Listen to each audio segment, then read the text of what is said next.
Hello, America and the world. This is Radio Free Market, and I'm your guest host, Drew Yelm, sitting in for Radio Free Market founder Michael McKay.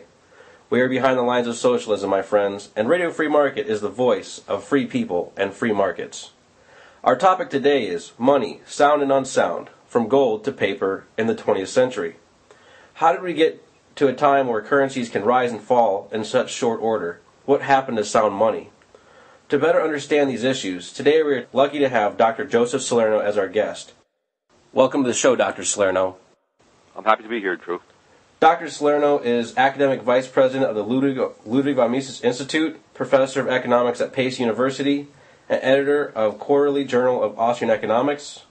He's the author of Money, Sound and Unsound, a collection of his essays and articles dealing with issues in money and economic history from an Austrian perspective. Also in studio with me is Zach Halstead. Welcome to the show, Zach. Thanks, Drew. Good to be here. Zach is a finance and accounting major at the University of Iowa and president of the University of Iowa Students for Austrian Economics. So, Dr. Salerno, I'd like to begin by talking about the history of the gold standard by getting our terms correct. What exactly is a gold standard? A gold standard is a money which uses a commodity, that commodity is gold, as the medium of exchange. That is, that's what people use on an everyday basis to make their transactions. So there are many different forms of the gold standard. I mean, a pure gold standard would be one in which the actual coins were used, or certificates of ownership to those coins, which would then be stored in vaults of banks and so on. So when money first arose, it really arose as sort of a pure commodity money, gold or silver or even copper. And then the one that the gold standard that most people are familiar with is the gold standard called the classical gold standard, which emerged in the 19th century and did have some government involvement, though again it was a much sounder money than the fiat currency that we have today. So why exactly are so many currencies in the world today named after units of weight, such as the peso, the pound, or the mark? That's a good question, and the answer to that goes back to the fact that almost all monies historically arose as a unit of silver or gold. So they circulated by weight. Since they were commodities, it was their weight that was important. So, for example, the U.S. dollar was legally defined for over 100 years as about 1/20th of an ounce of gold, whereas the pound, the British pound, was defined as about 1/4 of an ounce of gold.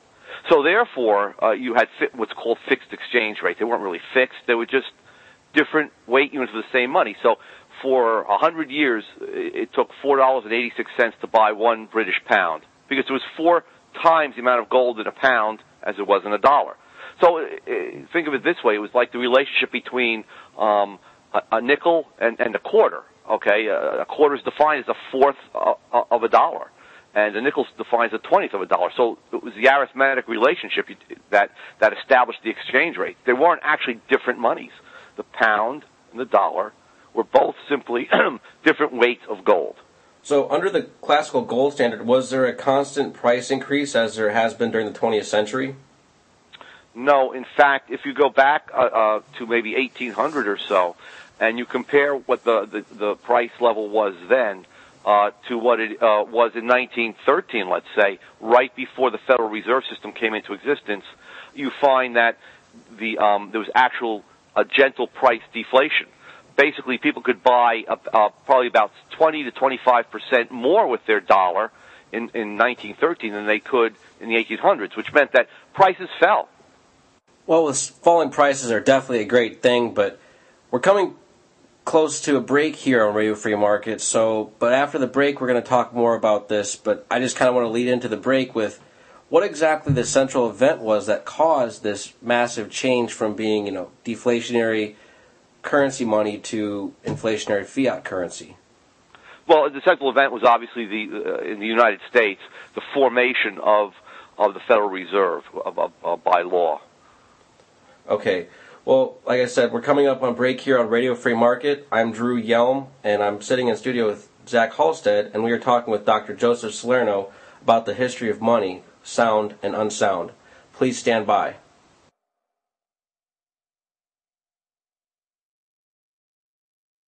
Welcome back to Radio Free Market. I'm Zach Halstead, sitting in studio with Drew Yelm. We are talking with Dr. Joseph Salerno today. We're going over his book, Money, Sound and Unsound, From Gold to Paper in the 20th Century. Before the break, we were discussing what exactly is a classical gold standard. And this really changed going from the 20th century, from the 19th century to the 20th century as countries decoupled from gold, especially during World War I. What was the effect of this decoupling, Dr. Salerno? Well, what occurred was that the national banks gained more power during World War I.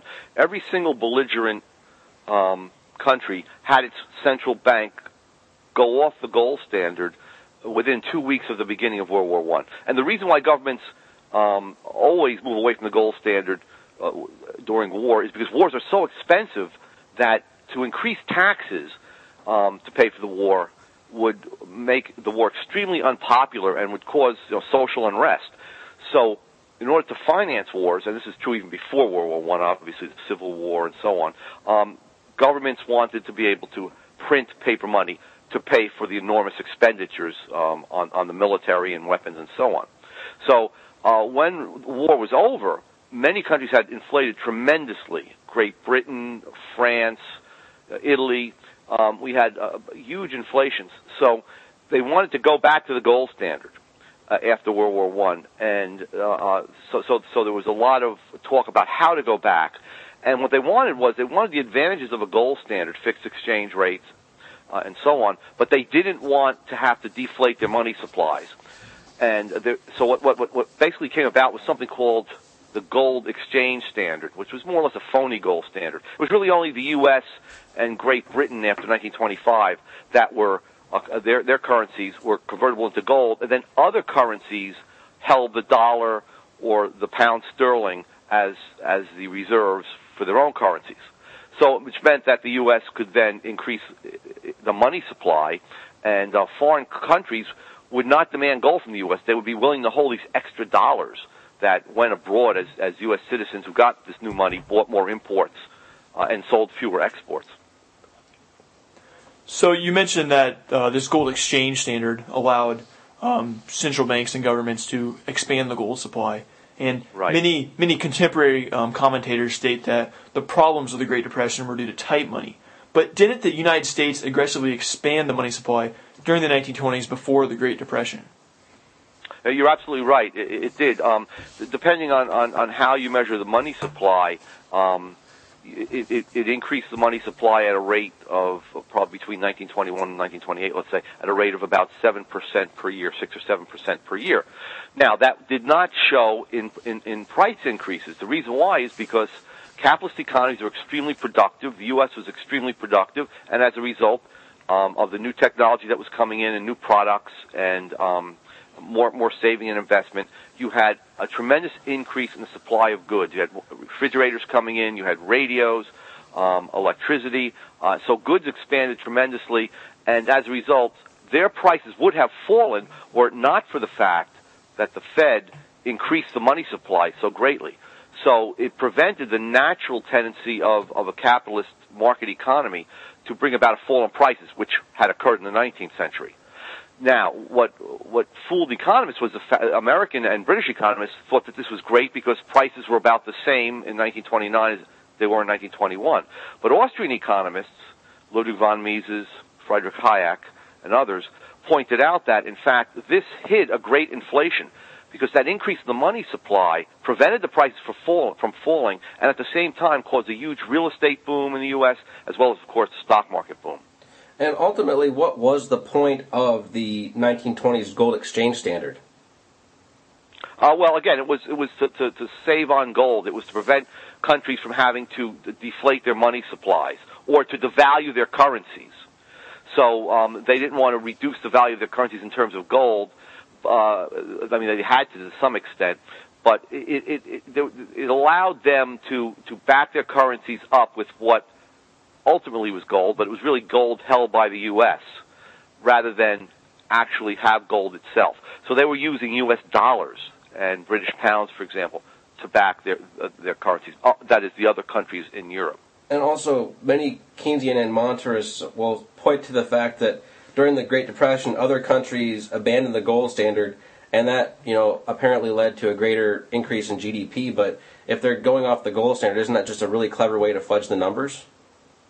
Well, going off the gold standard, I mean, if you increase the money supply, you can get a short run increase in output. Okay, and you do that by increasing the money supply, which then depresses interest rates below the market level, and that misleads entrepreneurs and businessmen into borrowing more and starting projects and creating jobs that, in the long run, can't be sustained. Okay, they're just bad investments, and they're putting people in the wrong jobs that are low-value jobs. So when you stop increasing the money supply, you're going to get a collapse. That's a depression. So we did have some temporary, in those countries that went off the gold standard, like Great Britain and so on, you had some temporary relief from the depression. At least it caused an upward movement in the economy. Okay.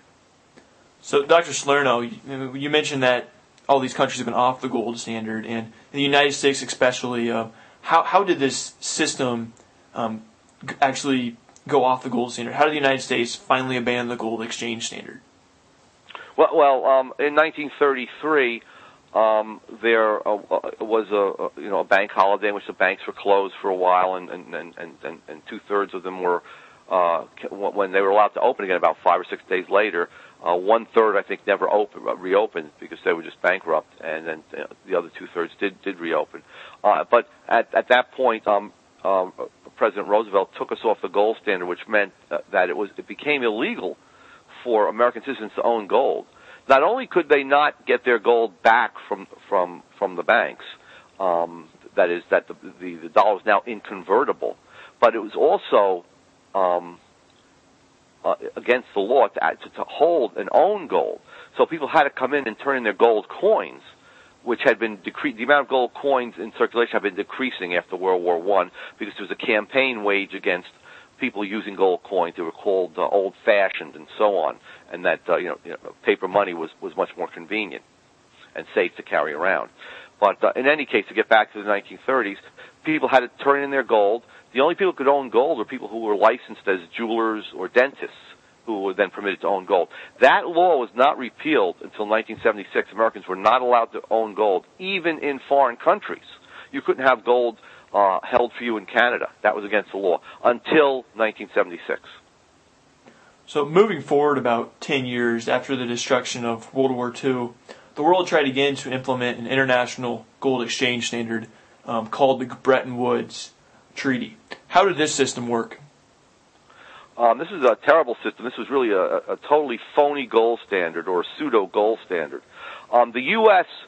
government and central bank agreed to convert the dollar into gold, but only for foreign central banks and foreign governments, not for American citizens.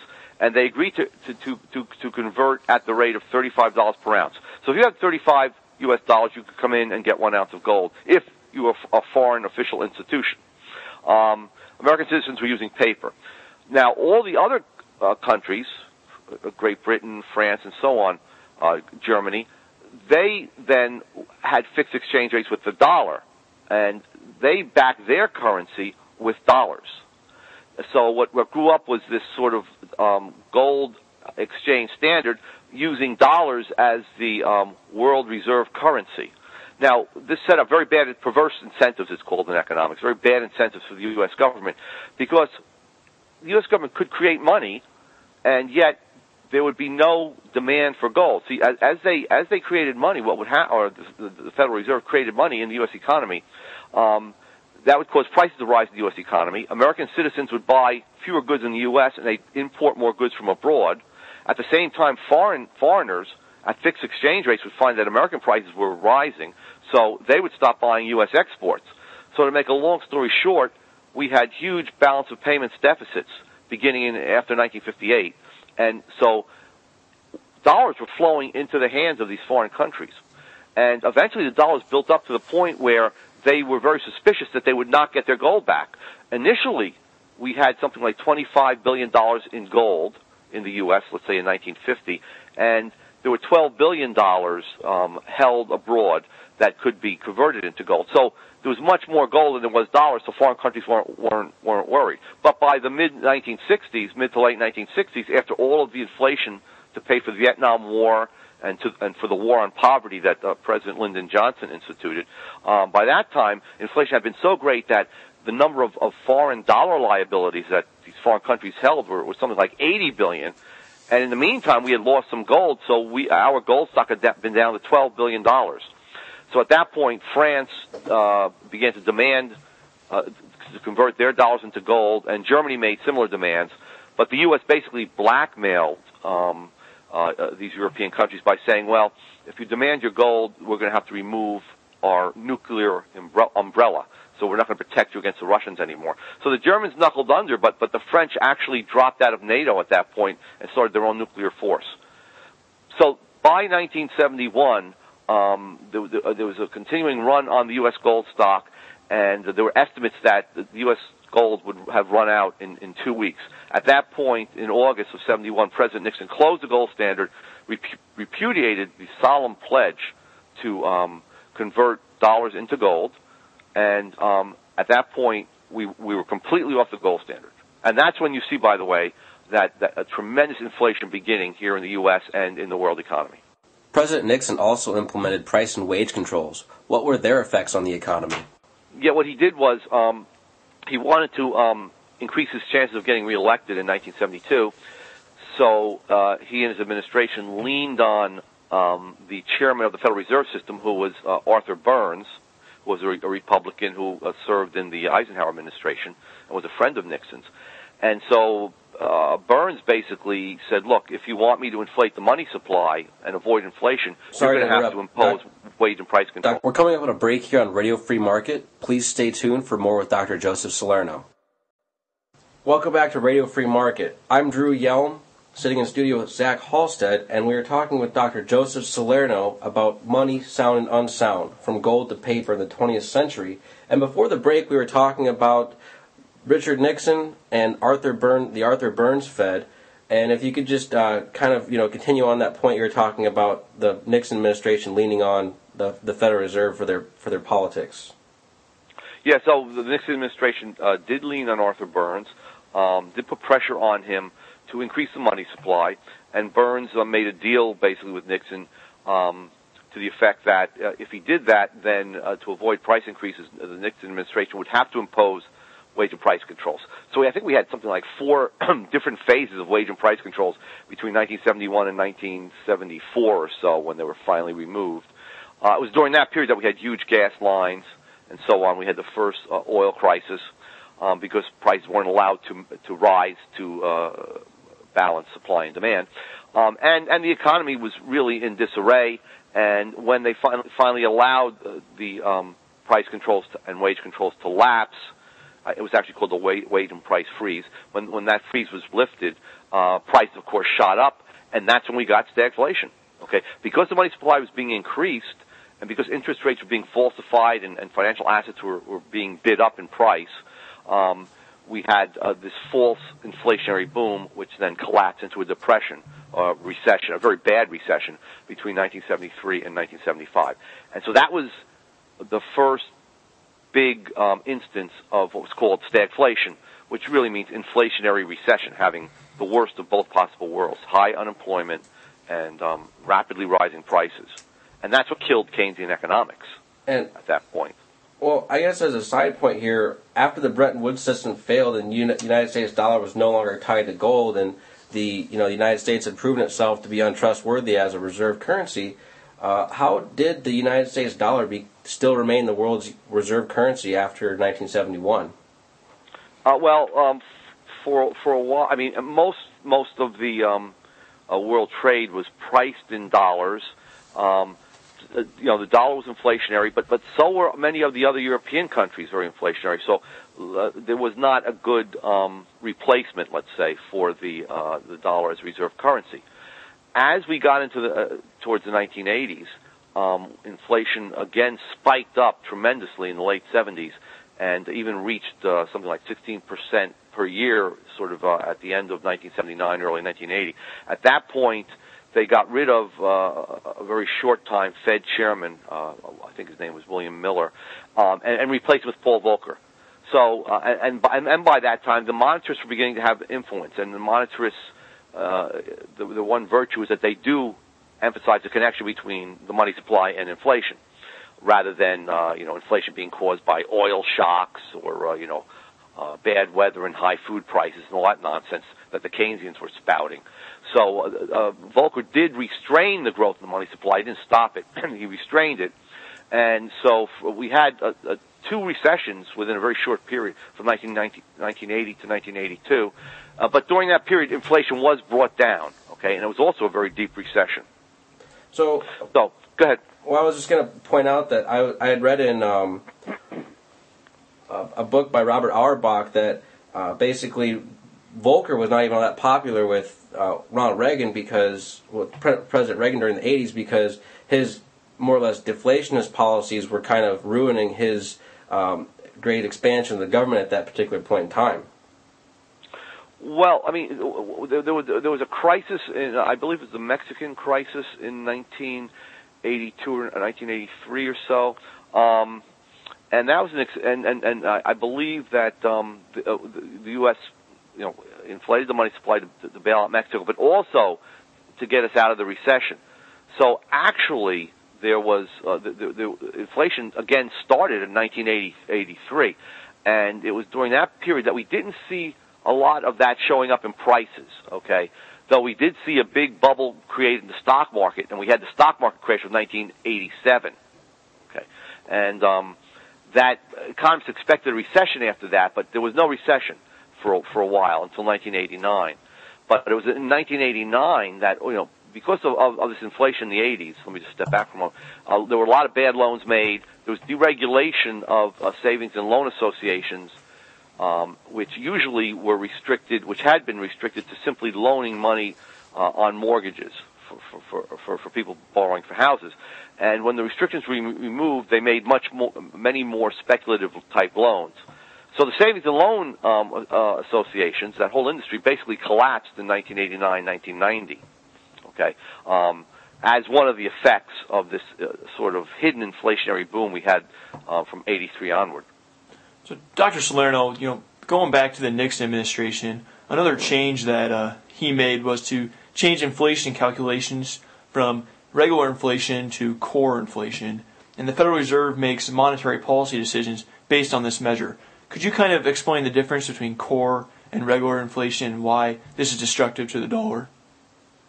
Yeah, core inflation removes certain so-called volatile commodities from the index, which means commodities whose prices rise a lot, right? And mainly in an age of inflation, it's just rising. It's not they don't usually fall very much. But so it was gasoline was removed, or rather oil was removed, and housing was removed. So basically energy prices and food prices. Food prices. Only later on that housing prices were removed in the 1990s. So basically, it took out a large part of what people buy. And so that now, with core inflation, which is really... Dr. Salerno, I have to interrupt you real quick. We're coming up another break here on Radio Free Market. We're talking with Dr. Joseph Salerno on Money Sound and Unsound. Please join us after the break. Thank you.